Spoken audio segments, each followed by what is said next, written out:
So, do you think within our lifetime, we as a human civilization are going to visit the red planet, Mars? Elon Musk said we'll do it within our lifetime. I feel very optimistic, but also very pessimistic at the same time. Hello, ladies and gentlemen. Thank you for tuning in to Reality is Optional with me, Kris Rubio. Let's go ahead and do this. You know, the red planet, I often read astrophysics books and books about the stars. And a lot of the times, I don't know what the hell I'm reading. A lot of the times, these things go over my head.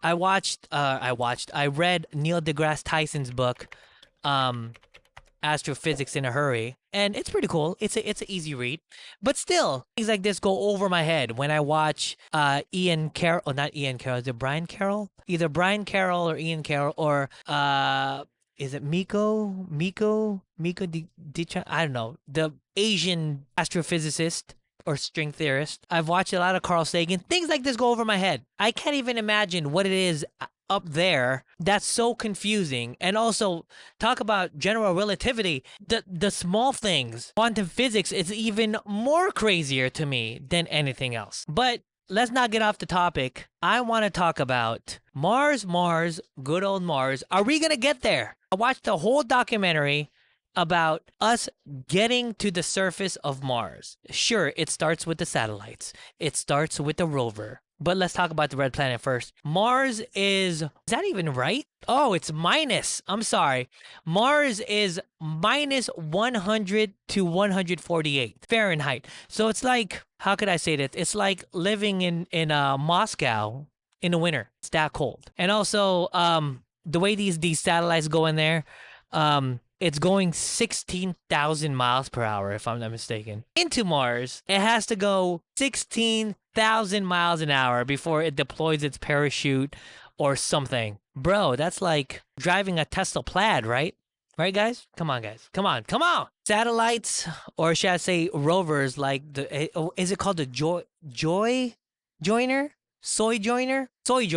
They were sent there to Mars to basically look for signs of life for water. And they determined the water was too salty for any kind of organism to be living on Mars. Granted, the Soy Joiner finding that Mars was really salty, that couldn't sustain life. It's like my ex-girlfriends, right? Come on, boy. The other rover was called Opportunity. They sent, I forgot what year, but it basically had to be shut down for 2 months because of these sandstorms.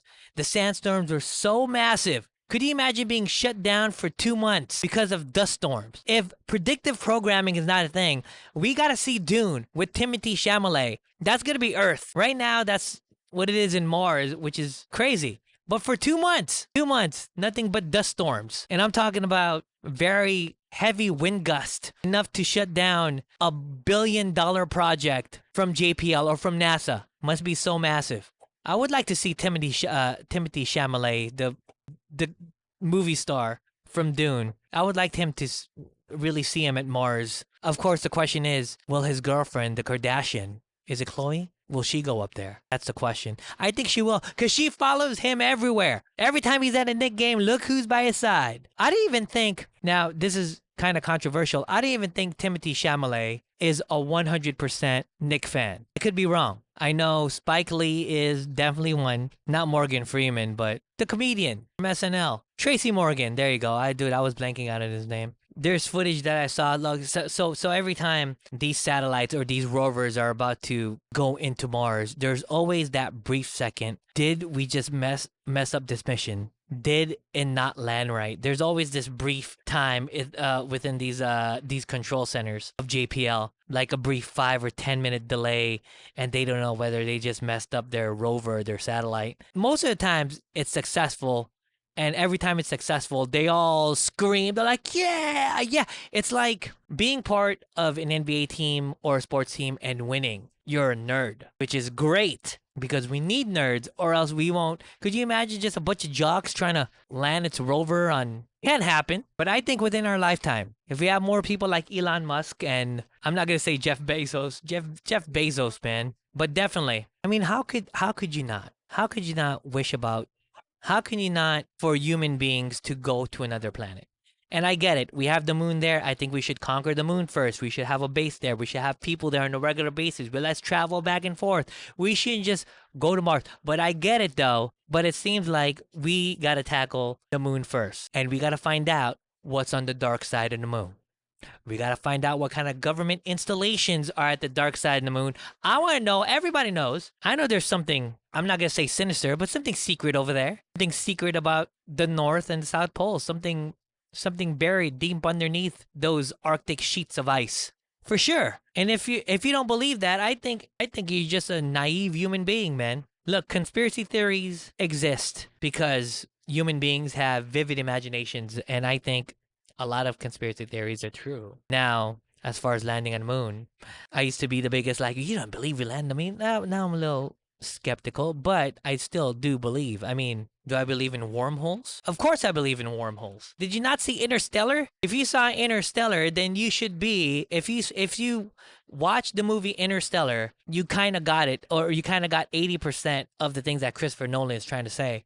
Then, bro, you are an honorary astrophysicist. Okay, that's what I'm trying. Just watch Interstellar a couple times, and you could be a professor at an Ivy League school, I think. People are gonna kill me, bro. I believe in the multiverse. I believe in all that stuff. And I don't care, you could believe in religion and believe in the great cosmos at the same time. You could believe two things at the same time. And what's wrong with saying you don't know? Nothing wrong with saying that. I know there's no evidence of life in outer space, that we haven't found solid evidence. But if you're gonna tell me billions and billions of stars exist, and there's planets inside the Goldilocks zone where there could be Earth mimics around stars, and you can't convince me that there is no life in this, even in this galaxy, out of the billions of galaxies that we have. You can't convince me. Of course, I talked about this in my last podcast or previous podcast, simulation theory. I believe in that as well. It's just very, very interesting. I can't wait till human civilization finally lands a human on the red planet. It'll be a monumental moment. And I feel in the bottom of my heart that it's going to be within our lifetime. I don't care if I'm 80 to 90 years old. I hope I live to be that long. I hope that we touch there, that we actually go there. A message to Elon Musk. I hope, I know a lot of people hate you. I don't, I'm not one of them, but I hope your dream of making humans go to Mars is a thing, but who knows, bro? Who knows? I think even before we send human beings there, don't you think it'd be better? I don't even know if we should send monkeys up there first. Because we tried that. There's only so much a monkey could do. What are you going to do? You can't teach it to wear a space helmet and go out to the red planet. I'm a firm believer we should send kindergartners there first, right? Just convince a family to, hey, we'll pay you $2 million to have your kid go up to Mars to make him wear a helmet and go out. No? Okay, not a kindergarten. But what about like a freshman in high school? I know adults would do it. No. We need to think about the young generation first. We should send them to danger first. Or we could just have a group of people who go up there. Sure, we could have a group of people go up to Mars, do the thing. By the way, For All Mankind, it's on Apple TV. It's a great series about space. And of course, they put a human civilization on Mars. So it's very, very optimistic in that sense. So I think you should all watch it because it's a pretty good series. I think it went out for 3 seasons. Off on a tangent, if you guys have an Apple TV subscription, see that. See For All Mankind. And also see Widow's Bay on Apple TV. My God, it was such a surprising series for me. It's like one of these series like, oh, sure, the trailer looked good. And then you actually watch the series and you're like, I am hooked now. Now I gotta watch this shit. By the way, for the first couple to have sex on Mars, to get a kid, that's amazing.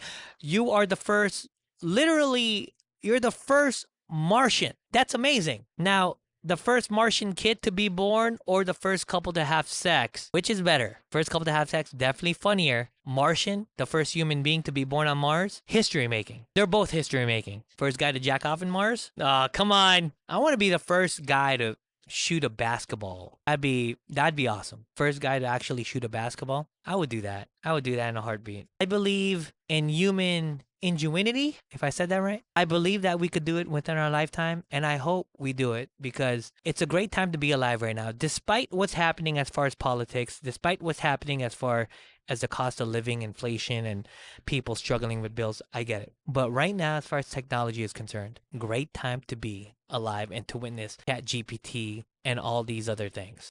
With that being said, guys, thank you very much for joining the live stream.